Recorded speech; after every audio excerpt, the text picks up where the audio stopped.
Let me go through some tips for how to do well in this class. I'm going to start by talking through how a typical week will work in this class.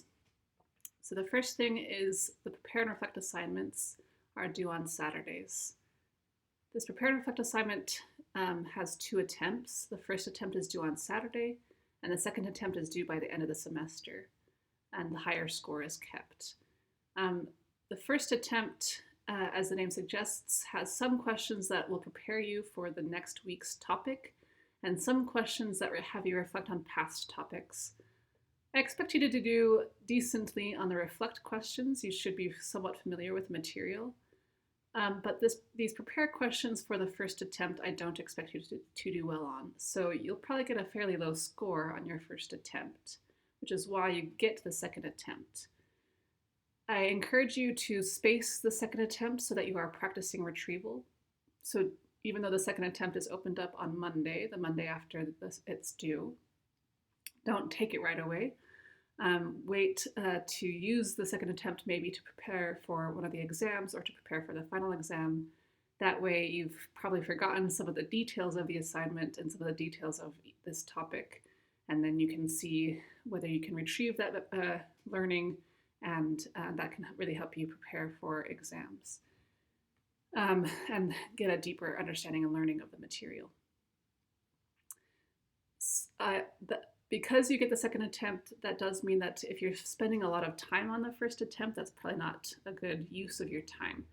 I do want you to give an honest effort. The reason why it's good to do some prepare questions before you fully know the material is it kind of primes the pump. It lets you know what you should be looking forward to, what you should be preparing your mind to understand in the future.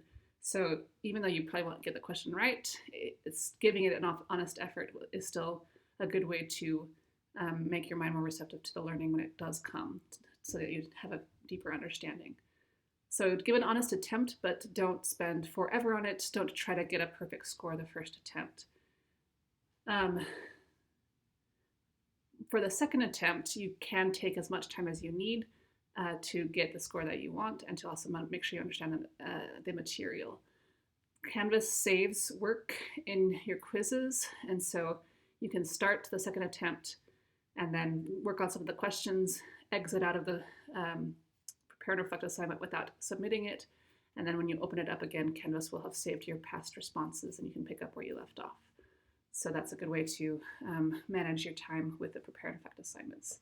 So that's due on Saturday. Then on Mondays, I will be holding a review session to introduce the topic to you.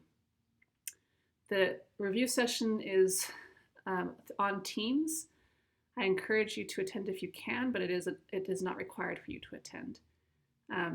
If you do attend, you'll receive makeup points, which I'll talk to you about in a little bit.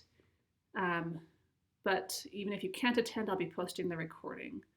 I like to do a review session live through Teams rather than just posting a pre-recorded video. That way I can address current students' concerns and tailor it to my current students' needs. So that will be on Mondays, and I'll send out an invitation through your Outlook account and also post an announcement on Canvas with the time for the review session each week, but it will generally be on Mondays. So that's Monday, and you'll be able to kind of watch that recording or attend the review session to get familiar with the topic. Then on Wednesdays, you have 2 things due. You have the initial post in the discussion, and then you have the first quiz. Then the next due date is on Saturday. So you have the replies to the discussions due on Saturday. The application assignment is due on Saturday. The second quiz is due on Saturday, and the makeup points are due on Saturday. The discussion and the application assignment are fairly straightforward.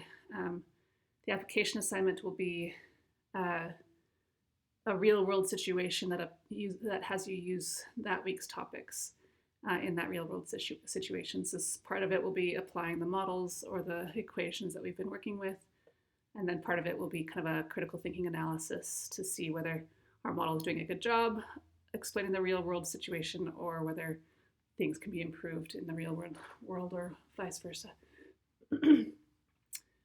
So let me talk more about these quizzes. So this first quiz, kind of similar to the first attempt of the Prepare and Reflect, I don't expect you to do well on it. The review session is on Monday, so that's your first exposure to this new material. And this first quiz is due on Wednesday, so you don't have that much time to internalize and really understand this topic. So you'll probably get a fairly low score on this first quiz, but I don't want you to kind of freak out by a low score on the first quiz. The low score doesn't mean you failed, it just means that now you know where you're struggling. What you can kind of see, look at the results of your first quiz and say, oh, those are the questions I got wrong, and now I know what it is I need to study. Now I know what it is I don't fully understand. That's what the makeup points are for. So once you've identified your weak points in the first quiz, you can use the makeup points to further study those topics or those learning outcomes that you need to work on, and that will give you makeup points. These makeup points will fill in all the points that you missed on the first quiz if you do the makeup points fully and accurately each week. The second quiz has the same questions as the first quiz, but unlike the first quiz, which is closed notes, closed book, this is open notes, open book, and also open other people. You can ask questions, you can ask me questions, you can ask other classmates questions, etc. To help you with completing the second quiz, I'll actually be scheduling a meeting on Teams on Fridays.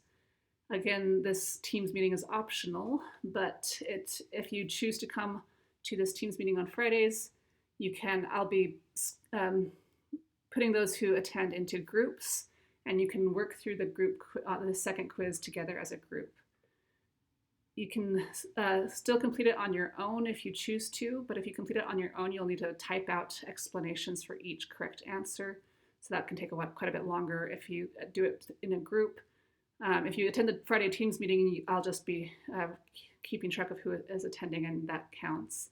But if you want to do a group at another time besides that Friday's team meeting, you just need to submit a recording of your meeting that you're taking. If you're meeting as a group through your own Teams meeting, you'll just record that Teams meeting and submit a link to that recording, and that will make it a lot faster, so you don't have to kind of type out each correct explanation. So just to go through the schedule again really quickly, Saturdays the Prepare and Reflect is due, Mondays there'll be a review session, optional attendance, but I'll already post the recording. The first post for the discussion is due on Wednesday. The first quiz is due on Wednesday. The Teams meeting on Friday will be optional for completing the quiz 2, but the quiz 2 is actually due on Saturday along with the makeup points, the application assignment, and the replies in the discussion. So that's how a typical week will work in this class. So as I mentioned, you want to really approach this first quiz wisely. So rather than studying for the quiz before you take it, I encourage you to just take this quiz basically raw. So if you study before the quiz, you don't know what it is that you don't know, which means you're going to be studying a lot of random things just in case it's going to be on the quiz. It's better, as a better use of time, to just take this quiz as is without studying for it, and then use the makeup points to study what it is you now know that you don't know. So in order to help you understand what it is that you don't know, or to understand what it is that you do know, whichever way you want to look at it, there's two sources that you can use. One is this outcomes link in the navigation. This lists all the learning outcomes for the whole semester. So for example, in topic 4, there's these 3 learning outcomes. And if you click on the arrow next to each learning outcome, it will tell you what it is that you'll need to understand by the end of the semester. So the quiz questions are going to, some quiz questions will ask you to identify or explain what labor force statistics measure and what they don't measure. Some questions will have you identify and differentiate between the 3 types of unemployment, etc. So these learning outcomes are kind of written outline of everything that you need to know by the end of the semester. So you can keep checking these outcomes to make sure that you are understanding all the learning outcomes and how they're being reflected in the quiz questions. Another option is to check your learning mastery grade. So if you go to your grades, you'll notice that there's an assignments tab. This is how your final grades by the end of the semester will be calculated. But there's also a learning mastery grade. So the learning mastery does not directly affect the final grade that you get at the end of the semester, but this learning mastery does tell you what it is that you are doing well on, which topics you're doing well on, and which topics you need to work on. And then if you click on the topic arrow next to it, it will list all the learning outcomes, and you can see which learning outcomes you are doing well on, which ones you need to work on. You can even go further. So if you click on the arrow next to the learning outcomes, it will list every quiz or every assignment that has a question related to this learning outcome. So if you've done the first quiz of T2 week 2, it will tell you whether you got that question in that quiz correct or incorrect. So that way you can say, oh, on this first quiz, I really didn't understand movement along the curve, so that's what I'm going to focus on for the makeup points. So hopefully these tips for success are helpful. I'll continue to provide more information as the semester goes along, so feel free to let me know if there's anything that you need clarification on. You're always welcome to schedule a time to meet with me to get one-on-one help as well. Hope you have a good day, and let me know if you have any questions or concerns.